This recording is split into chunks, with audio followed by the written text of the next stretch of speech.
On page 35, where you did the average cost, those have not been severity adjusted. The average episode costs that are on, this is not final numbers, and these have not been severity adjusted?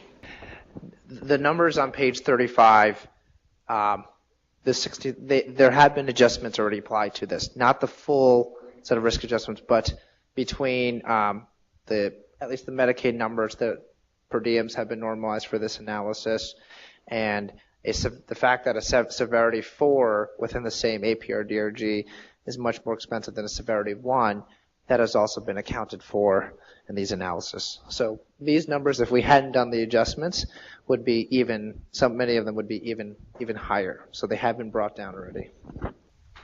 Thank you. I may be jumping ahead, but so we're really looking at 7 separate episodes with 7 different acceptable rates, commendable rates here, not just one that tries to encompass all 7 of these segments, correct? I think that's a great, the payers haven't gotten to the process of setting the thresholds, but in the past with subsegments, they've often set different ones but I think that's something that hasn't fully been discussed yet. But we have been talking about these as if they were 7 separate and I would assume that each episodes. segment would have an episode threshold, much like the other episodes. Say if you do less than 5, you're not even considered in the...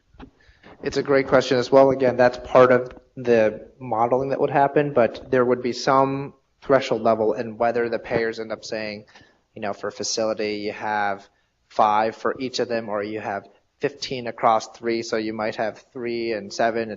I think those are all things that the payers haven't yet gotten to. On the other hand, one of the things that comes up here is that if you are a lower volume institution,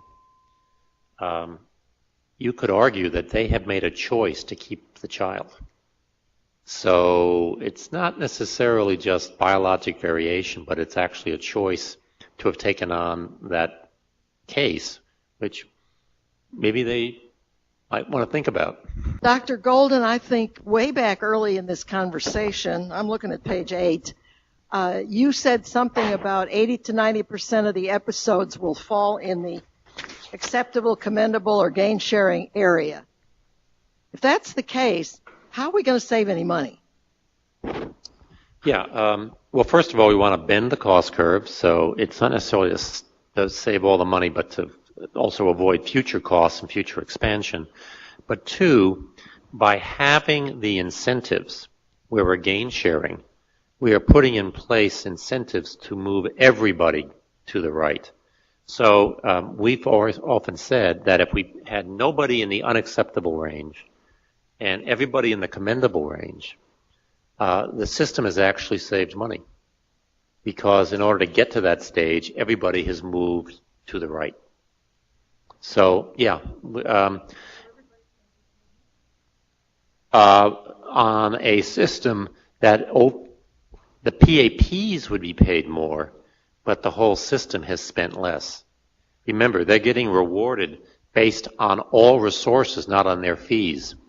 So a doctor, let's say a surgeon, his fee may be 15% of the total cost of care. So if he manages the expenditures on the other 85%, he gains and the system is saving money. This is not Bernanke economics where we're printing money. Really good question, and just briefly, I have to say that for the first time ever, I know of 3 NICUs now that are actively involved in cost cutting and forming our orders to conform to more cost efficient means. So I don't think there's any question but that it's going to cut costs. We have a very small population compared to Medicaid. We're going to continue to develop our methodology, and it may be a little different because of the way that we end up paying facilities, but we're going to continue to develop, and we're going to try to develop as closely to the Medicaid methodology as we possibly can, as we have with the other episodes. But just the differences in the way that we pay we may actually have a little bit different system for the way that we develop our method. Quick question. Is there a timeline, a new revised timeline for Medicaid, or did I miss that? I don't think the payers have finalized the timelines yet, but each of the episodes have typically at this point gone through a 3 to 6 month process of finalizing the episodes, coding them in, testing the algorithms, really refining the risk adjustments, all of that, and then have had a period of time where you enter, again, the preparatory period where all the co-principal accountable providers are receiving the performance reports for typically at least 3 months, so folks can have a sense of what their performance looks like before going into the actual performance period when the accountability actually starts. But those specific timelines have not been locked down in stone yet. I think as soon as they are, I'm sure there will be announcements. I would give you a guesstimate. Okay, it would be no earlier than probably the first report card would be no earlier than October. My guess is, and you probably wouldn't get a start until January. So we had other episodes in the works that are going to have report cards in July with a start in October. So this is not in that group. Is that helpful? So then, we're looking potentially at a report at the bleed-in period, if you will, at October, with a start period in January. But don't hold me to that. But that would be the earliest. Great. Well, I think we're up on time.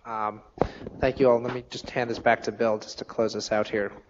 Yeah, I was going to say thank you for coming. As you can see, we've done a lot of work, and I want to thank the clinical experts as well as our friends at McKinsey. But this has been a pretty heavy lift, but the framework isn't bad. It's just a matter of now getting some of the details done.